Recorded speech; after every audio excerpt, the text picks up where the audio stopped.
Gold trusted gold buyers మీరు తాకట్టు పెట్టిన బంగారాన్ని విడిపించి ఈ రోజు ఉన్న మార్కెట్ ధరకు కొనబడను.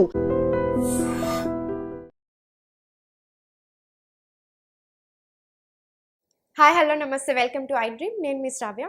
మనతో పాటు ఇప్పుడు ఉన్నారు amphi registered mutual fund distributor Srinivas Reddy గారు. నమస్తే సార్. నమస్తే అండి. ఎలా ఉన్నారు? బాగున్నామండి.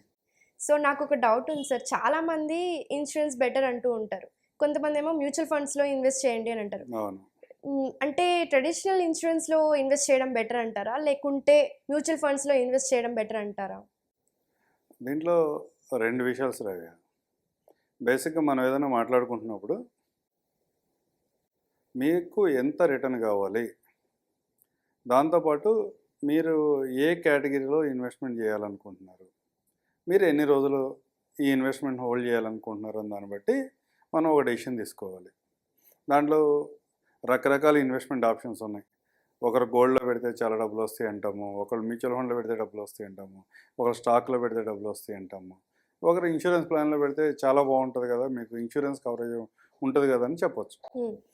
ఏ ప్రోడక్ట్ని సెల్ చేస్తున్నాం మనం, ఆ ప్రోడక్ట్ సంబంధించిన సేల్స్ స్టోరీ చాలా మంచిగా ఎక్స్ప్లెయిన్ చేయగలుగుతారు చాలామంది మార్కెట్లో.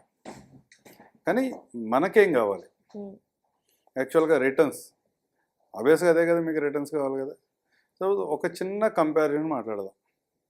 1 లక్ష రూపాయలు సంవత్సరానికి 1 లక్ష రూపాయలు ఇన్వెస్ట్మెంట్ చేస్తున్నారు. 10 సంవత్సరాలు ఇన్వెస్ట్మెంట్ చేస్తాము, ఇంకొక 10 సంవత్సరాలు హోల్డ్ చేయగలుగుతాను ఆ ఇన్వెస్ట్మెంట్ని.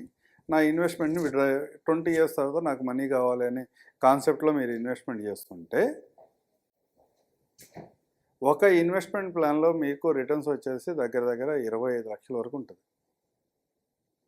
అదే ఇన్వెస్ట్మెంట్ని సేమ్ అమౌంట్ని సేమ్ టెన్యూర్లో కనుక మీ ఇన్వెస్ట్మెంట్ని తీసుకెళ్ళి వేరే అసెట్ క్లాస్లో ఇన్వెస్ట్మెంట్ చేస్తే మీ రిటర్న్ 50 లక్షల వరకు ఉంటుంది.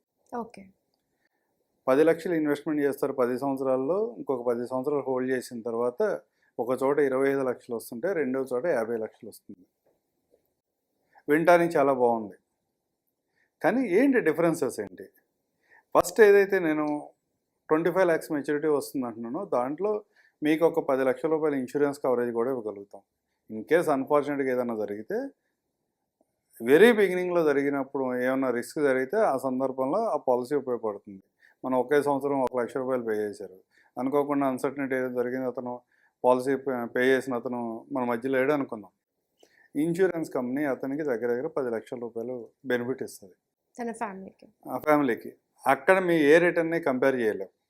అట్లా కాకుండా ఇతను ఒక 20 సంవత్సరాల వరకు లైవ్లోనే ఉన్నాడు, అతనికి 25 లక్షలు మాత్రమే ఈ పాలసీలో వస్తుంటే, ఆల్టర్నేటివ్గా వేరే చోట ఇన్వెస్ట్మెంట్ చేసి అతనికి ఆ 10 years ఒక టర్మ్ ఇన్సూరెన్స్ తీసుకుని మిగతా అమౌంట్ని, సపోజ్ ఆ 1 లక్ష రూపాయలు అంటే ఒక 20,000 రూపాయలు టర్మ్ ఇన్సూరెన్స్కి వెళ్ళొచ్చు, మిగతా 80,000 కనుక నేను మ్యూచువల్ ఫండ్ లాంటి అసెట్ క్లాస్లో ఇన్వెస్ట్మెంట్ చేస్తే సేమ్ 10 yearsలోనే అతనికి 50 లక్షల మెచ్యూరిటీ అతను పొందడానికి అవకాశం ఉంటుంది. బ్రతుకున్నప్పుడే మనకి అది యూజ్ అవుతుంది అని అంటే. అంటే ఎర్లీగా చనిపోయిన కేసుల్లో ఇన్సూరెన్స్ ప్లాన్ చాలా బెటర్గా ఉంటుంది. కానీ లాంగ్ టర్మ్ అతను టార్గెట్ ఇయర్స్ వరకు బతికున్నప్పుడు మాత్రం ఇన్సూరెన్స్ క్లబ్ చేసిన ఇన్వెస్ట్మెంటే కంటే కూడా ఇన్సూరెన్స్ను సపరేట్గా తీసి ఓన్లీ మ్యూచువల్ ఫండ్ సపరేట్గా ఇన్వెస్ట్మెంట్ చేసుకుంటే మీకు అన్నీ కలిపి ఆల్ టుగెదర్ కలిపి మీకు రిటర్న్స్ అనేవి చాలా ఎక్కువగా ఉంటాయి. అంటే చాలామంది టర్మ్ ఇన్సూరెన్స్లో నాకు రిటర్న్స్ ఏం రావు కదా, టర్మ్ ఇన్సూరెన్స్ ఎందుకు పే చేయటం, ఈ ఇన్సూరెన్స్ ప్లాన్లో అయితే నాకు రిటర్న్స్ వస్తున్నాయి కదా అంటారు. ఈ ఇన్సూరెన్స్ ప్లాన్లో మీకు రిటర్న్స్ వస్తున్నాయి కానీ సేమ్ అమౌంట్కి మీకు 25 లక్షల రూపాయలు మాత్రమే వస్తే, వేరే ఆల్టర్నేటివ్ ప్లాన్లో కనుక మనం వచ్చినట్టయితే మీకు 1 కోటి రూపాయల వరకు ఇన్సూరెన్స్ రావటమే కాకుండా అగైన్ మీకు మెచ్యూరిటీగా ఒక 50 లక్షల రూపాయలు, 20 సంవత్సరాలు మీరు ఉంటే కనుక మీకు 50 లక్షల రూపాయలు మెచ్యూరిటీగా కూడా రావడానికి అవకాశం ఉంటుంది. అందుకని అంటే మనం రిటర్న్ ఎంత ఎక్స్పెక్ట్ చేస్తున్నాము, మనం రిస్క్ ఎంత తీసుకోగలుగుతాం అన్న దాన్ని బట్టి ప్రోడక్ట్ సెలెక్ట్ చేసుకోవాలి. ఇన్సూరెన్స్ ప్లాన్లో జనరల్గా ఎండోమెంట్ పాలసీస్లో మన మనీ అంతా వెళ్ళి వాడు ఫిక్స్డ్ ఇన్కమ్స్లో ఇన్వెస్ట్మెంట్ చేస్తారు. అంటే బ్యాంక్ ఎఫ్డీస్లో చేయటం కానీ, బాండ్స్ బై చేయటం కానీ, అట్లా అక్కడ పెద్దగా రిస్క్ ఏముండదు. రిటర్న్ కూడా 6 to 5.5, 6.5 ఆ రేంజ్లో ఉంటుంది. అట్లాగే మ్యూచువల్ ఫండ్లోకి వచ్చేపాటికి మీ మనీని తీసుకెళ్ళి రకరకాల అసెట్ క్లాసెస్లో ఇన్వెస్ట్మెంట్ చేస్తాం.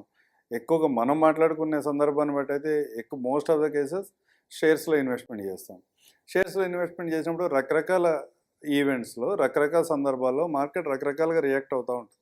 ఆ రియాక్ట్ అయిన దాన్ని బట్టి మీ వాల్యూస్ కూడా అప్ అండ్ డౌన్ అవుతూ ఉంటాయి. ఈ వాల్యూ అప్ అండ్ అవటం వల్ల ఏమవుతుందంటే మైనస్లోకి వెళ్తున్నప్పుడు మార్కెట్ బాగా ఏమైనా క్రాష్ అవుతున్న సందర్భాలు ఉన్నాయి, లేకపోతే డిక్లైన్ అవుతున్న సందర్భాల్లో అరే ఏదో అంతా అయిపోతుంది, ఉన్నదంతా సేవ్ ఉన్నది అట్లీస్ట్ ఈ రోజుకి ఏదైతే హోల్డ్ అయ్యిందో అదన్నా సేవ్ చేద్దాం అన్న కాన్సెప్ట్ ఒక్కోసారి మన మైండ్లోకి వస్తూ ఉంటుంది. ఒక్కోసారి ఏమవుతుందంటే కొంచెం రిటర్న్స్ బాగా అబ్నార్మల్గా వచ్చి ఉండొచ్చు ఆ సంవత్సరంలో. అంటే బాగా రిటర్న్స్ వచ్చినాయి కదా, విత్డ్రా చేసేసుకుందాం, మళ్ళీ ఇన్వెస్ట్మెంట్ చేద్దాంలే అని థాట్ కూడా రావచ్చు. ఈ రెండు థాట్స్ని కంట్రోల్ చేసుకుని కనుక మీరు లాంగ్ టర్మ్ ఉందాం అనుకుంటే ఎండోమెంట్ ప్లాన్స్ కంటే మ్యూచువల్ ఫండ్స్లో మంచి రిటర్న్స్ అయితే మనం జనరేట్ చేసుకోగలుగుతాం. కానీ అంటే ఇన్సూరెన్స్ అనేది ఎవరికి బెస్ట్ అంటారు? అంటే చాలామంది చేసుకోవాలనుకుంటారు. అవును, సో ఎవరు చేసుకుంటే బెస్ట్ అంటారు? ఇన్సూరెన్స్ అందరికీ కావాలండి. అంటే అన్ఫార్చునేట్గా ఏదన్నా సందర్భంలో ఏదన్నా అంటే పొరపాటుగా బ్రెడ్ విన్నర్ కనుక ఏదన్నా పొరపాటున అదని డిస్మిస్ అయితే ఫ్యామిలీ ఫైనాన్షియల్ సపోర్ట్ కావాలి అనుకున్న వాళ్ళు ప్రతి ఒక్కరికి ఇన్సూరెన్స్ అవసరం. కానీ దీంట్లో కూడా కొన్ని రకాలు ఉంటారు, అందరికీ అవసరం ఉండవచ్చు. ఎందుకంటే మంచి వెల్దీ ఉన్న వాళ్ళు ఉండొచ్చు, వాళ్ళ బ్యాంక్ అకౌంట్స్లోనే కోట్ల రూపాయల సేవింగ్ బ్యాంక్ అకౌంట్స్లో ఉండేవాళ్ళు ఉంటారు. వాళ్ళకి ఎవరికి ఇన్సూరెన్స్ పెద్దగా పని లేదు. వాళ్ళకి ఇన్సూరెన్స్ పాలసీ తీసుకోండి, మీకు ఏమన్నా అయితే మీకు 1 కోటి రూపాయలు వస్తాయి, 2 కోట్లు వస్తాయి అంటే చాలా సిల్లీగా ఉంటుంది. కానీ ఎవరైతే పిల్లల ఎడ్యుకేషన్ కోసమనో లేకపోతే అంటే ఫైనాన్షియల్గా పెద్దగా సౌండ్ కాకపోయినా వచ్చిన లైఫ్ స్టైల్ చేంజెస్ వల్ల కానీ లేకపోతే జాబ్ అడ్వాంటేజెస్ వల్ల కానీ వాళ్ళ బిజినెస్ చేసే అడ్వాంటేజ్ వల్ల లైఫ్ స్టైల్ చేంజ్ అయ్యి పిల్లల్ని మంచి స్కూల్లో చదివిస్తూ ఉంటారు. ఒక మంచి అపార్ట్మెంట్ తీసుకుని దానికి ఈఎంఐస్ పే చేస్తూ ఉంటారు. లైఫ్ స్టైల్లో ఒక చిన్న కారు కొనుక్కొని ఆ కారుకి ఈఎంఐ పే చేస్తూ ఉంటారు. అన్ఫార్చునేట్గా ఏమైనా జరిగితే కూడా, బ్రెడ్ విన్నర్కి ఏమైనా జరిగితే కూడా మిగతా ఉన్న ఫ్యామిలీ మెంబర్స్ యొక్క లైఫ్ స్టైల్ చేంజ్ కాకూడదు, వాళ్ళ పిల్లల ఎడ్యుకేషన్ కంఫర్ట్గా ఉండాలి, ఎలాంటి ఇబ్బంది రాకూడదు అనుకున్న వాళ్ళందరూ కూడా ఇన్సూరెన్స్ ప్లాన్ తీసుకోవాలి. అది టర్మ్ ఇన్సూరెన్స్ ఎండోమెంట్ ప్లాన్ అన్నప్పుడు మేము మ్యూచువల్ ఫండ్ డిస్ట్రిబ్యూటర్గా టర్మ్ ఇన్సూరెన్స్ తీసుకోండి, మీకు తక్కువ ప్రీమియంలోనే ఎక్కువ కవరేజ్ వస్తుందని చెప్తాం. కానీ చాలామంది అడిగే క్వశ్చన్ ఏంటంటే అసలు ట్రెడిషనల్ ఇన్సూరెన్స్ ప్లాన్ ఎవరికి పనికిరాదా? అదొక క్వశ్చన్. అలా మ్యూచువల్ ఫండ్ దగ్గరికి వెళ్ళగానే మీరేది ఇన్సూరెన్స్ ప్లాన్ వద్దు వద్దు వద్దని చెప్తూ ఉంటారు, ఈ ప్లాన్ ఎవరికి పనికిరాదా అని చాలామంది అడుగుతూ ఉంటారు. అట్లా కాదు. ఇప్పుడు మీరు, నేను, సారుగు అందరం కూడా ఒకే వేలో ఆలోచించు. కొందరు ఎక్కువ రిస్క్ తీసుకోవడానికి సిద్ధంగా ఉంటారు, కొందరు అసలు రిస్కే వద్దనుకుంటారు, కొందరు నాకు ఎంత రిటర్న్ వచ్చినా పర్లేదు, నాకు వాలటిలిటీ ఉండొద్దు అనుకునే వాళ్ళు చాలామంది ఉంటారు. అలాంటి వాళ్ళు కనుక మీ మనీని ఓన్లీ ఎఫ్డీస్లోనే ఇన్వెస్ట్మెంట్ చేస్తున్నట్లయితే, ఎఫ్డీస్లో ఇన్వెస్ట్మెంట్ చేసేవాళ్ళు ఇన్సూరెన్స్ ప్లాన్, గ్యారంటీడ్ ఇన్సూరెన్స్ ప్లాన్స్ని సెలెక్ట్ చేసుకోవడం మంచి ఆప్షన్. ఎందుకంటే ఎఫ్డీస్లో మీరు ఏ ఇన్వెస్ట్మెంట్ చేసినా మీకు వచ్చే రిటర్న్ మీద మీరు ఆల్మోస్ట్ 20 to 30% ట్యాక్స్ పే చేయాల్సిన సందర్భం ఉంటుంది. ఇయర్లీ 5 lakhs పే చేయగలిగిన కెపాసిటీలో ఉన్న వాళ్ళు ఎవరైనా సరే వాళ్ళ 30% ట్యాక్స్ స్లాబ్లో ఉంటారు. 30% వాళ్ళు వచ్చిన రిటర్న్స్ మీద 30% ట్యాక్స్ పే చేయాల్సి ఉంటుంది. అదే మీరు ఇన్సూరెన్స్ ప్లాన్లోకి వెళ్తే కనుక మీకు ఎలాంటి ట్యాక్స్ ఉండదు. అంటే post tax return, real return అంటాం మేము మార్కెట్లో. రియల్ రిటర్న్ ఎఫ్డీస్లో చూసుకుంటే దగ్గర 5% లోపు, 4.5% లోపు ఉంటుంది 30% ట్యాక్స్ లెవెల్లో ఉన్న వాళ్ళకి. అదే మీరు ఆ అమౌంట్ కనుక ఇన్సూరెన్స్లో ఇన్వెస్ట్మెంట్ చేసినట్లయితే per pan number per individual 5 లక్షల లోపు కనుక మీ ఇన్వెస్ట్మెంట్ ఉన్నట్లయితే మీ మెచ్యూరిటీస్ మీద ఎలాంటి ట్యాక్స్ ఉండదు. అలాంటి సందర్భంలో మీకు రియల్ రిటర్న్ 4.5% బదులుగా 6.5% వరకు వస్తుంది. ఈ విధంగా క్యాలిక్యులేట్ చేసుకున్నప్పుడు ఎండోమెంట్ ప్లాన్ బెటరే. అట్లా కాకుండా నేను రిస్క్ తీసుకోగలుగుతాను, చాలా ఎక్కువ రిస్క్ తీసుకోగలుగుతాను, ఈ వాలటిలిటీ నేను అబ్జర్వ్ చేసుకోగలుగుతాను, ఏమన్నా మార్కెట్ ఒక 20% 30% క్రాష్ అయినా కానీ నా లైఫ్ స్టైల్కి వచ్చిన ఇబ్బంది ఏం లేదు, నేను 2 years 3 years వెయిట్ చేయగలుగుతాను అనుకున్న వాళ్ళకి మాత్రం ఎండోమెంట్ పాలసీ సూటబుల్ కాదు. వాళ్ళకి మ్యూచువల్ ఫండ్ సూటబుల్. వీళ్ళకి నాకు ఎలాంటి వాలటిలిటీ ఉండొద్దు, సేఫ్గా ఉండాలి, నా గ్యారెంటెడ్ రిటర్న్, నాకు ఈ డేకి ఇంత పర్టికులర్గా ఇంత అమౌంట్ వస్తుందని మనం ఏదైతే అనుకుంటున్నామో అది 100% రావాలి అనుకున్న వాళ్ళకి మాత్రం ఇలాంటి ఎండోమెంట్ ప్లాన్స్కి వెళ్ళడం కూడా మంచి ఆప్షన్. ఓకే సార్, చాలా క్లియర్గా అందరికీ అర్థమయ్యే విధంగా ఇన్సూరెన్సా లేకపోతే మ్యూచువల్ ఫండ్సా ఎవరు ఇన్వెస్ట్ చేయాలనేది చాలా క్లియర్గా ఎక్స్ప్లెయిన్ చేశారు.